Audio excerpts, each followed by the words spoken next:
Olá, meus caros alunos da Mediação Tecnológica de Rondônia, do segundão, né?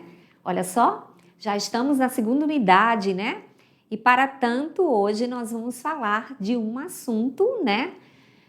Que é bem interessante e principalmente muito importante para a sociologia, que é o assunto sobre estratificação social. Mas antes de mais nada, vem conosco, participe da aula, né? Anota, faz aquelas anotações com aquilo que de repente você não entendeu ou que chamou muito a sua atenção, né? Seja muito bem-vindo, então, à nossa aula e se joga na sociologia, né? Tudo maravilha com vocês. Então, vamos lá para nossa agenda na aula de hoje para falarmos exatamente sobre esse assunto tão importante para a sociologia, como eu falei, e tão recorrente nas aulas e tão recorrente nas provas do Enem, né? Então, falar sobre estratificação é entender, né? É para a gente, a aula de fato, ela vai nos fazer entender como que a sociedade, né?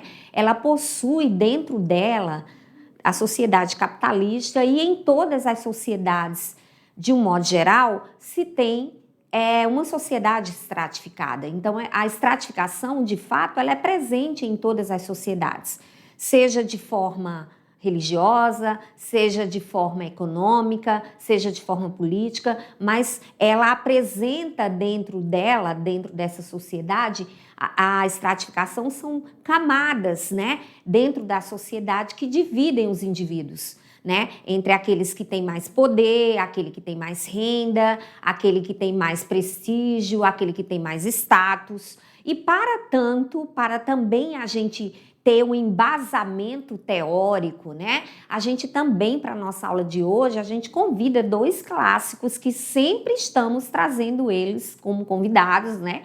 Para abordar conosco, trazer sua visão, né, os seus estudos, né, que é o Max Weber, que é um dos clássicos da sociologia e crítico, né, quando a gente lê, entende, estuda o pensamento de Karl Marx, a gente sempre vê um autor que traz muitas críticas, principalmente para o modo de produção capitalista, e também vamos convidar o Max Weber, né? Então, a visão desses dois teóricos, desses dois clássicos da sociologia, para nós entendermos melhor como se dá a estratificação social dentro da sociedade. Então, bora aqui comigo para o nosso slide da aula de hoje. Vamos lá?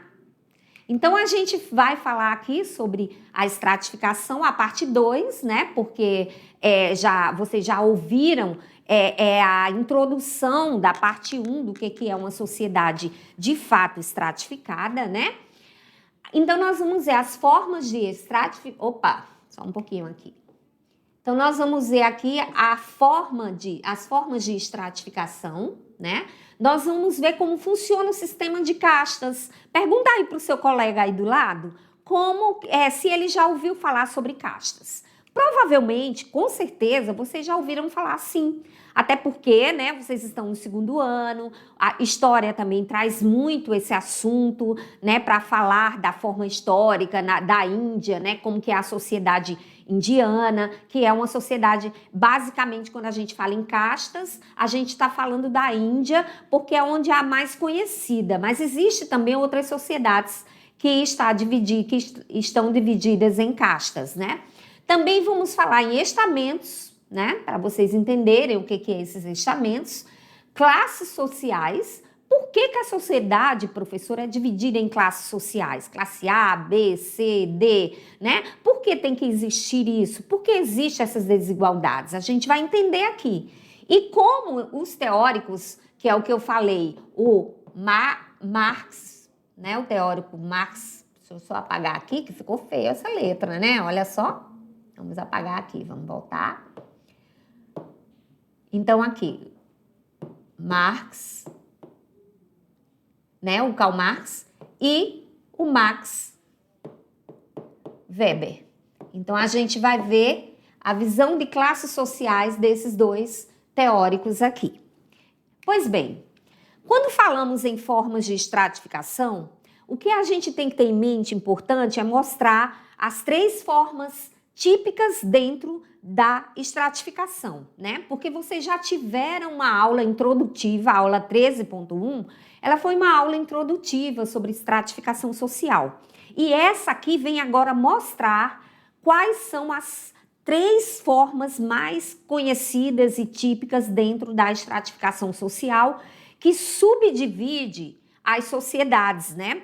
Então, quando falamos, olha só, quando falamos em estratificação, nós estamos falando em toda sociedade que está subdividida historicamente por meio de um dinamismo histórico, né? Então, como vocês viram na última aula, essas estratificações, elas são processos longos, né? E que elas não se deram do dia para a noite, né?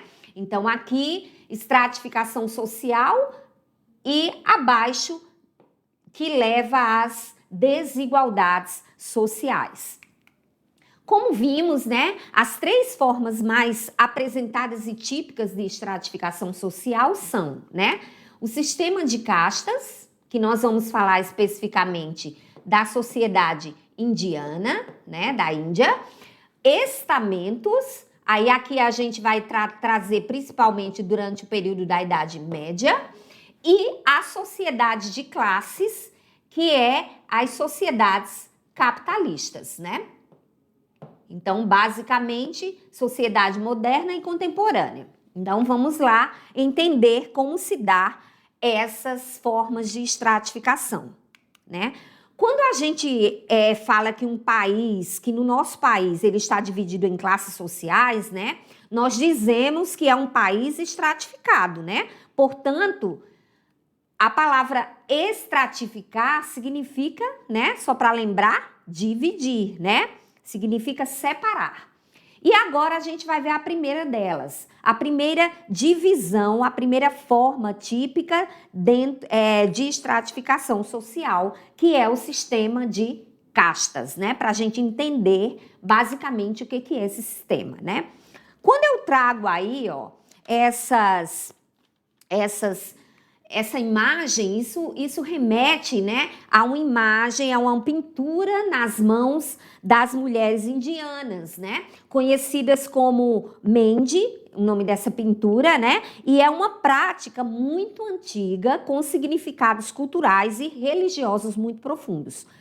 Quando a gente fala da sociedade indiana, do sistema de castas, a gente tem sempre que lembrar que é uma sociedade muito voltada para a questão religiosa, né? Então, seus rituais, suas danças, suas músicas, né? Então, muito voltada para a questão religiosa.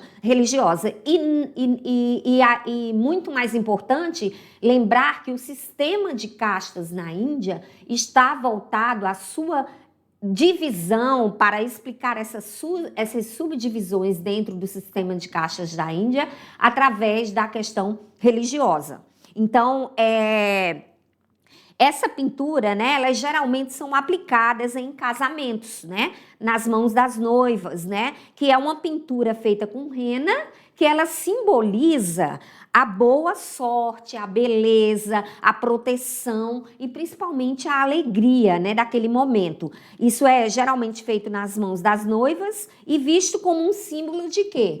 De amor, né? Visto como um símbolo de união, né? Então aqui está voltada para a questão religiosa, tá?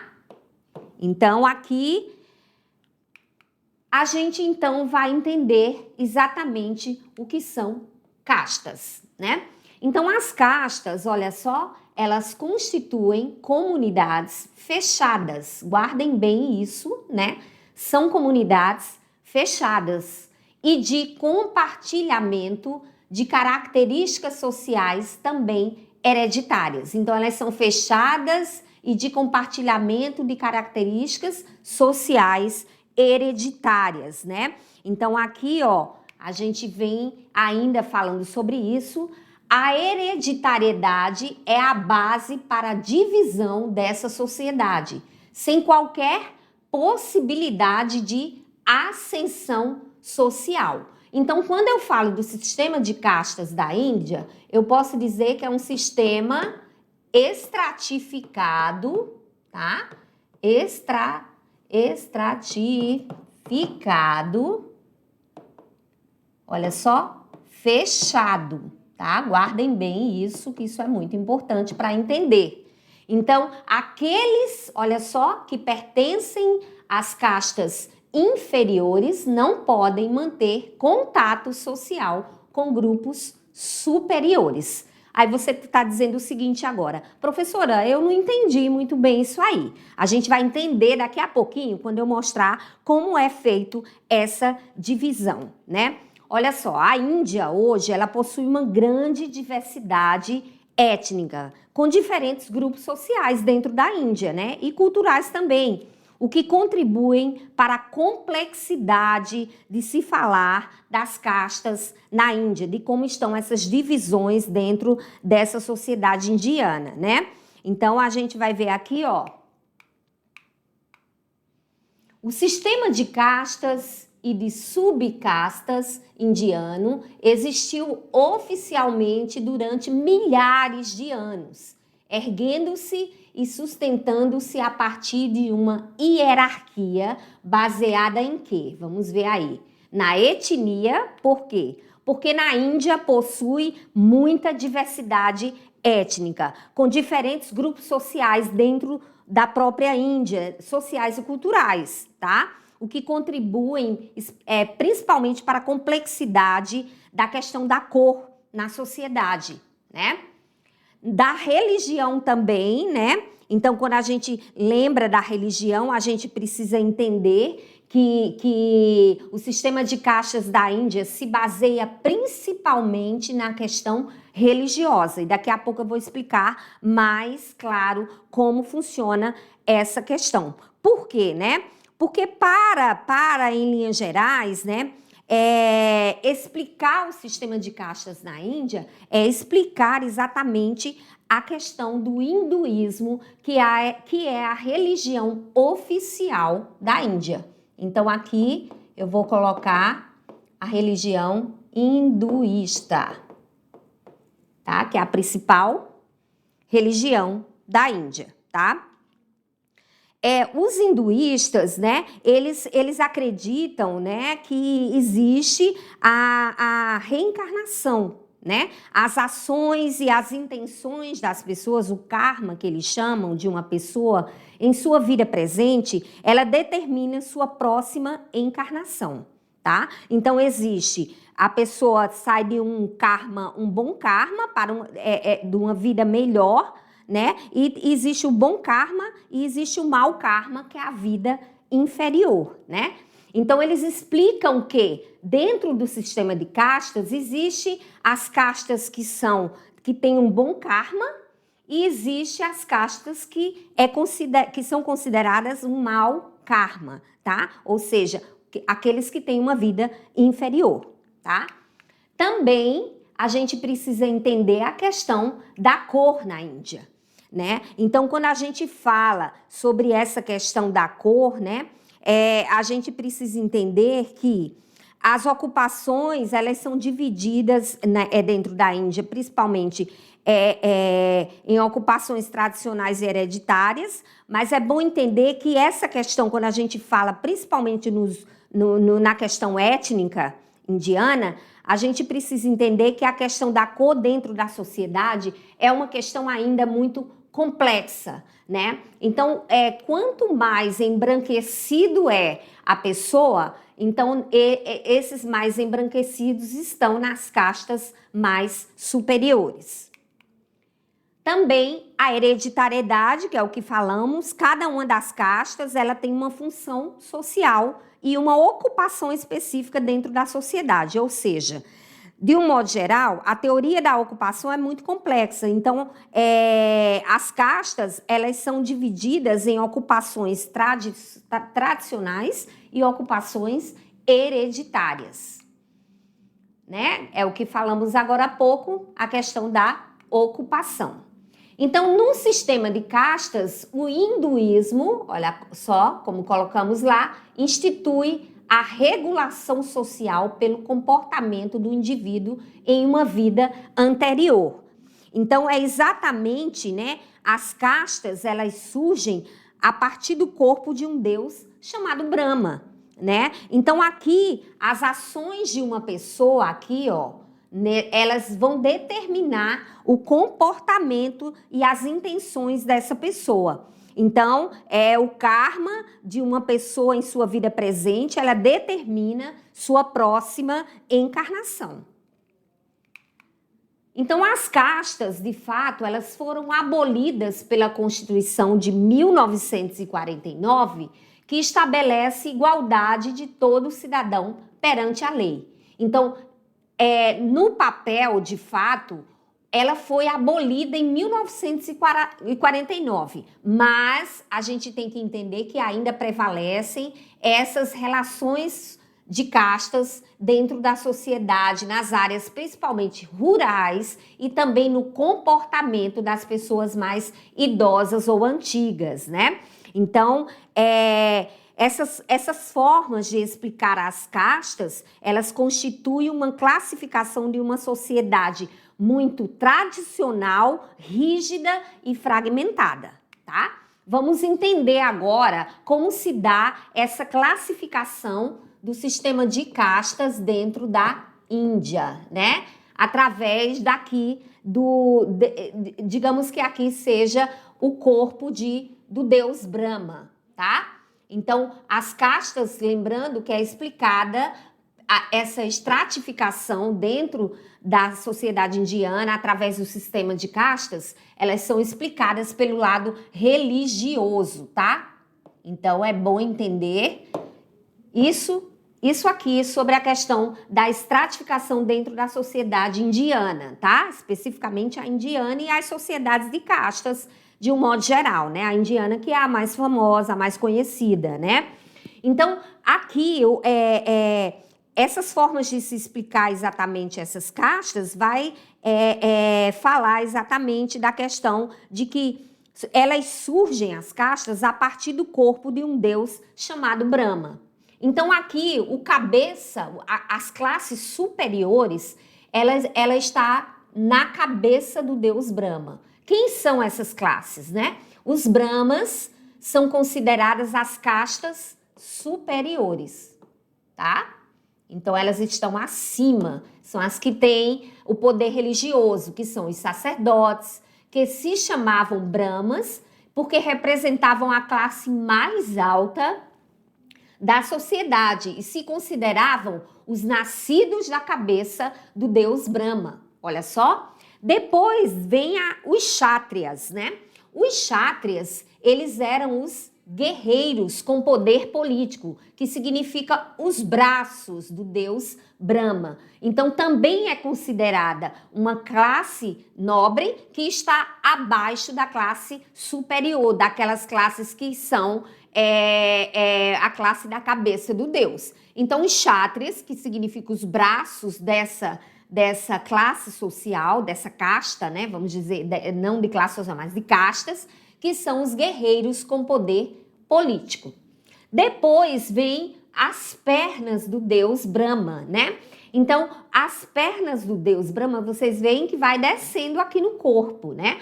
São os Vaisyas, né?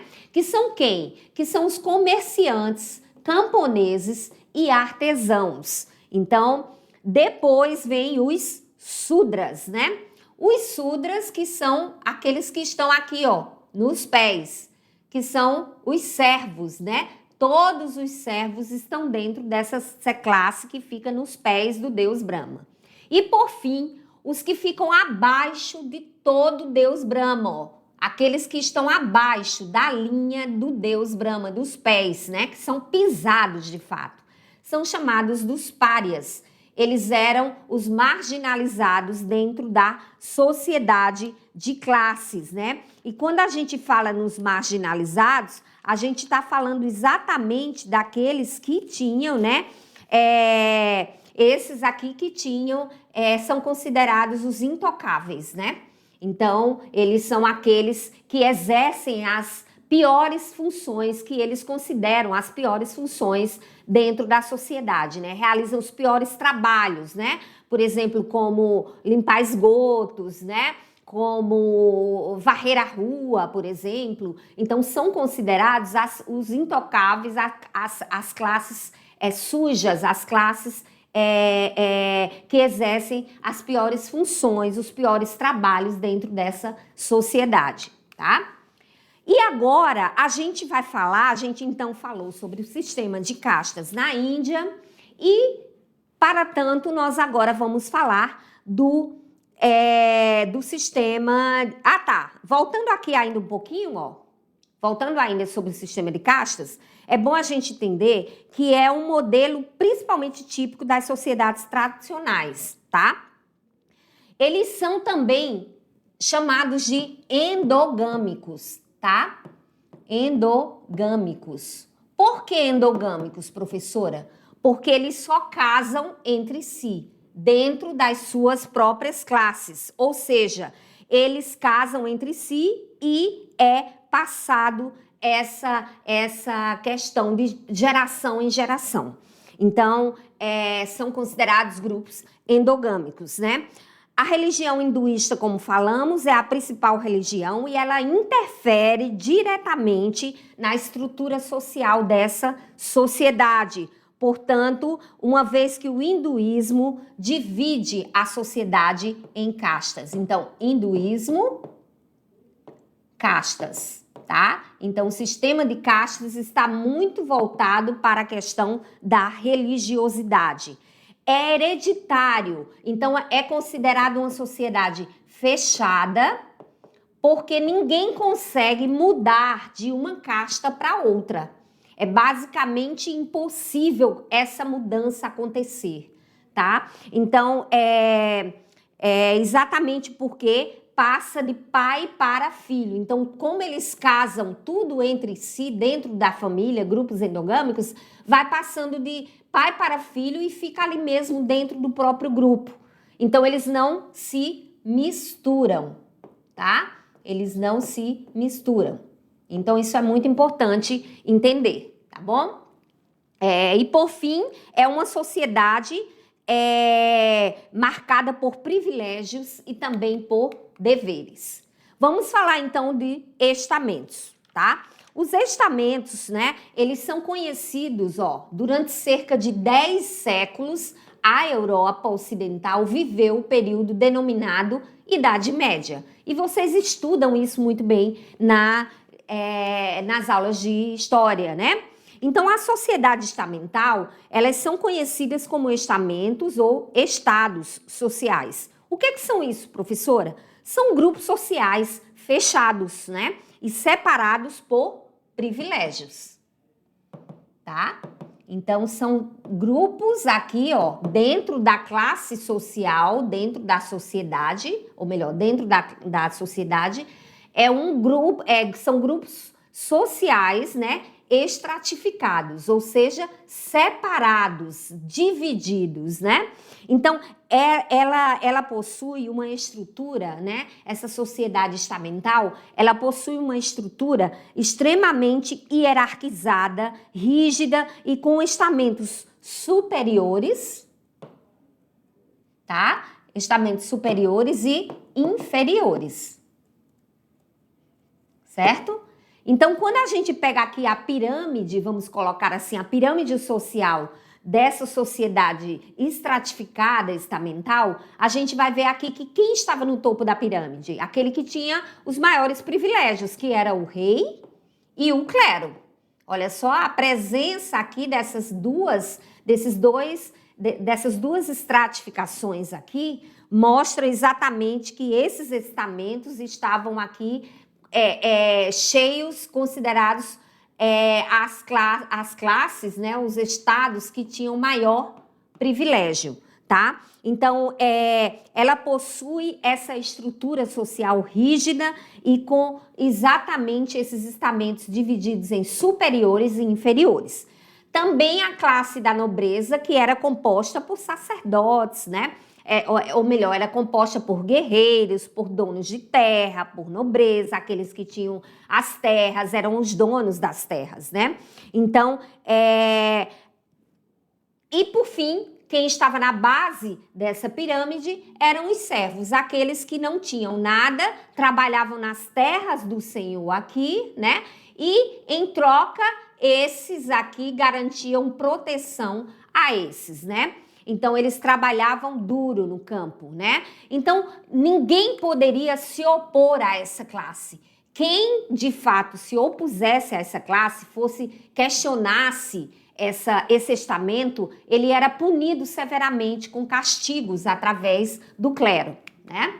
Então, estamentos é o quê? O indivíduo, olha só, que se opusesse à ordem vigente, à ordem do clero e da nobreza, do clero e do poder real, né, do rei, ele pagaria um alto preço, que variava de processos jurídicos e religiosos a dolorosos castigos físicos, podendo ser até excomungado e até mesmo executado, né? Então é bom lembrar que muitas vezes, quando haviam pessoas que questionavam esse poder da época vigente da igreja, eles eram punidos com até a fogueira da Inquisição. Eles eram queimados em praça pública, né?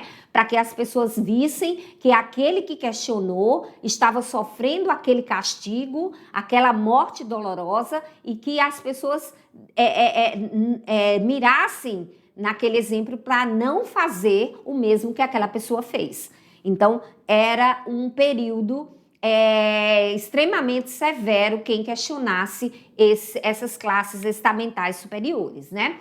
Então, a pirâmide social antes da Revolução Francesa, ela estava dividida exatamente assim. No primeiro estado, que era o clero, composto por clero e nobreza, que eram as classes principais, né? Principalmente o poder da igreja aqui acima, terras, cargos, prestígios, privilégios e isenção fiscal. E olha só, 97% da população, quase não, a maioria avassaladora da população era exatamente a burguesia, né, que surgiu nas feiras dos burgos, composta por camponeses, e os sans-culottes, que também tinham obrigações e impostos, né? Então, eram todos aqueles que eram considerados, né, inferiores dentro dessa classe de privilégios, né, de privilegiados. Então, apenas 3% dessa classe eram considerados privilegiados e superiores, né, dentro dessa classe estamental. Então, o sistema estamental, ele representa uma etapa em que o sistema social está mudando de uma sociedade fechada, estável e organizada por castas, que era a sociedade de castas, para uma sociedade moderna, aberta e de classes sociais. Então, o que a gente traz aí? Que ao longo do tempo isso vai se modificando. E esses estamentos, essa sociedade de castas fechada, vai dando lugar para uma sociedade moderna, uma sociedade que há, de certa forma, uma certa, digamos assim, uma certa... a pessoa pode, de repente... na sociedade estamental é um pouco mais difícil, mas isso pode acontecer, uma mobilidade social, ele mudar de uma classe para outra, muito embora seja muito difícil, mas pode acontecer, né? Mas de uma forma horizontal, tá? E muda-se também para uma sociedade aberta até chegar às sociedades contemporâneas chamadas de sociedades de classes. E para a gente entender agora o que são classes sociais, a gente vai trazer exatamente os autores que trabalharam com esse conceito de classes sociais, né? Vamos trazer para a gente entender a visão de Max Weber e a visão dos dois alemãos, né? Os dois são alemãos, são sociólogos, né? Principalmente o Max Weber, sociólogo, e o Karl Marx, um severo crítico do capitalismo, né? Então, para eles, classes sociais são trabalhadas pelos autores, principalmente do marxismo clássico. Na obra de Karl Marx, classes sociais, elas se dividem em classes antagônicas, classes contrárias. Então, o que são classes sociais? elas podem ser entendidas como agrupamentos de pessoas que surgem da estrutura de desigualdades sociais, tá? Mas que tem como base a igualdade formal, ou seja, todos nós, perante a lei, somos considerados iguais, sem distinção de raça, de cor, não é isso que diz a nossa Constituição? Mas na prática isso se dá de fato? Não. Então aqui, ó, dentro de uma sociedade de classes sociais, todo mundo perante a lei, nessa igualdade formal, é igual, mas dentro da sociedade existem as camadas de desigualdades sociais, né? Que são chamadas de estruturas de desigualdades sociais entre os indivíduos. Classes sociais, então, ainda falando sobre ela, que é a partir dessas desigualdades que ocorrem nas sociedades capitalistas, né? Que foram criadas socialmente ao longo do tempo. Essas desigualdades elas foram aumentando ao longo do tempo, né, em detrimento de classes ou estamentos ou castas superiores e inferiores, onde em que todos são formalmente iguais, né?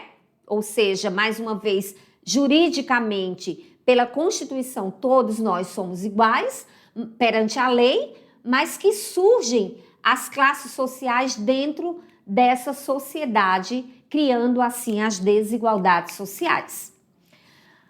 Aqui tem uma pirâmide de classes sociais no Brasil, né? Então, como está essa pirâmide das classes sociais no Brasil? Olha só, a classe A são consideradas aquelas, né, que ganham mais de 15 salários mínimos, por exemplo, né? Então, aqui, ó, apenas 4% detém esse poder dentro de uma classe, dentro da pirâmide social, que é a classe A. A classe B é aquela que está entre 5 e 15 salários mínimos, né? Está aqui logo depois da classe A, né? Com 15% de renda dentro dessa distribuição, né? De renda no país. A classe C está entre 3 e 5 salários mínimos, aqui, ó, que já diminui o poder aquisitivo dessa classe, que é de 31%, então é uma classe que tem um poder aquisitivo já menor, né? E também a classe D, ó, que está entre 1 e 3 salários mínimos, que está aqui, ó, bem, já aumenta o número de pessoas que estão nessa classe, que ganham menos.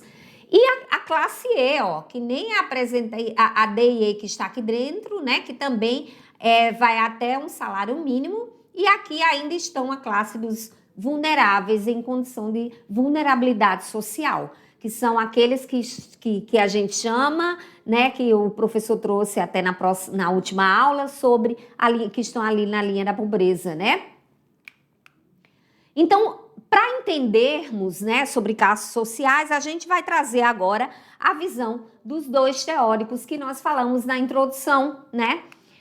Karl Marx, né, o mais crítico de todos eles, né, digamos assim, da questão das classes sociais dentro do capitalismo. Para Marx, né, para Karl Marx, os direitos inalienáveis de liberdade e justiça não resistem às evidências das desigualdades sociais promovidas pelas relações de produção capitalista. Então, que dividem os homens em proprietários, né, e também e não proprietários dos meios de produção. Então, o que ele quer dizer aqui? Olha só, dentro desse sistema capitalista, vai existir apenas duas classes sociais, que é os que são donos dos meios de produção. Que quem são esses donos? A burguesia, né? E aqueles que são apenas que têm a força de trabalho, né? Os que têm a força de trabalho, que são quem? Os proletários. Então ele diz: a sociedade então está dividida em dois tipos, em homens que são donos de meios de produção e os que não têm nada, que são donos apenas da força de trabalho, né? Marx mostrou, então, uma tendência à polarização, né? Em apenas duas classes sociais para ele, a burguesia e o proletariado. As outras classes em situação de conflito, elas geralmente vão tender a aliar-se a uma dessas duas classes apenas. Então, quais seriam elas? Mais uma vez para lembrar, burguesia versus proletariado, tá? Então, para ele, para o capitalismo, para Karl Marx, dentro do capitalismo, né, vai existir exatamente essa polarização dessas duas classes que são chamadas de classes antagônicas, tá? São aquelas que são donas do maquinário, da empresa, da indústria, e aqueles que não têm nada e vai ser explorado por essa classe vendendo a sua força de trabalho, né? Então, elas são classes opostas porque os interesses de um vão contra os interesses da outra. Então, enquanto um luta por melhores condições de vida, né, por ter na verdade, por ter uma condição digna de trabalho, né, por ter um bom salário, a outra vai lutar para os seus próprios interesses, que são manter os seus privilégios, manter a sua fábrica, o seu maquinário, né? E principalmente manter uma classe trabalhando e gerando lucro para essa classe burguesa. Para Max Weber, então, né? Então, segundo Max Weber, a estrutura social, ela não depende apenas, né? Ela não depende apenas da riqueza, mas também de quê? De poder e de prestígio, né? Então, ele afirmou que a sociedade, ela se divide, ou seja, ela se divide em várias camadas, né? Aqui, de acordo com três dimensões principais. A dimensão econômica, a dimensão política e a dimensão social, né? Então, vamos entender por quê. A estrutura social, ela se organiza também em termos de poder, que são o poder dos partidos, e também o prestígio, que são os status, né? Então, para Max Weber, né, o status, né, é uma coletividade que se diferencia pelo prestígio ou pela honra social de que gozam e pelo estilo de vida que levam. Exemplo, uma pessoa, ela pode não ser rica, né, mas ter muito prestígio dentro da sociedade. Vamos colocar um exemplo. Existe um professor renomado no Brasil, conhecido mundialmente, premiado pelas aulas que ele faz, pelas pesquisas que ele realiza na área da educação, né? Esse professor, ele não é uma pessoa rica, né? Ele não está naquela classe dos 4%, que é a classe A, mas ele é uma pessoa que tem status, porque ele é reconhecido. Então, para Weber, né, Max Weber, existe muito isso esses estratos dentro da sociedade capitalista. Não é apenas aquela divisão, ele discorda de Karl Marx, dizendo que não existe só apenas aquela divisão, a divisão econômica, porque Karl Marx viu apenas a questão econômica. Ele vai dizer que existe a questão política, o Weber, a questão política, econômica e a questão aqui que vimos, ó, e social também, né? E quanto à questão do partido, olha só, quanto aos partidos para Weber, na terminologia de Weber, não são apenas grupos políticos, né? E sim, mais propriamente, organizações que procuram impor sua vontade aos outros. Então, também existe dentro dessa classe, dessas camadas sociais que geram, né, principalmente desigualdades dentro de uma sociedade, a questão também política, né?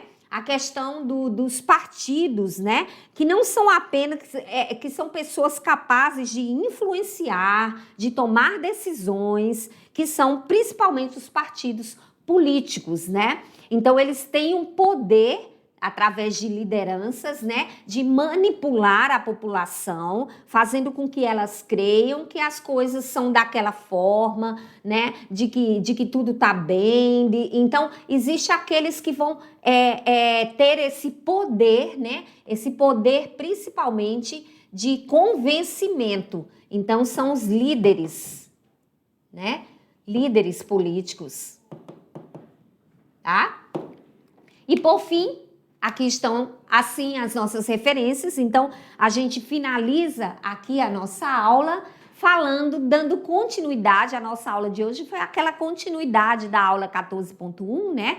Da aula 13.1, falando sobre estratificação. E hoje a gente trouxe os tipos de estratificação social, né? Mostrando ao longo das sociedades como elas se deram até chegarmos às classes sociais conhecidas, tão conhecidas por nós brasileiros, né? E nas sociedades capitalistas, principalmente ocidentais. Aqui fica a nossa aula e a gente depois volta aqui para trazer aquela aulinha com os principais conceitos sobre estratificação social. A gente te aguarda, não sai daí não. Tchau, tchau.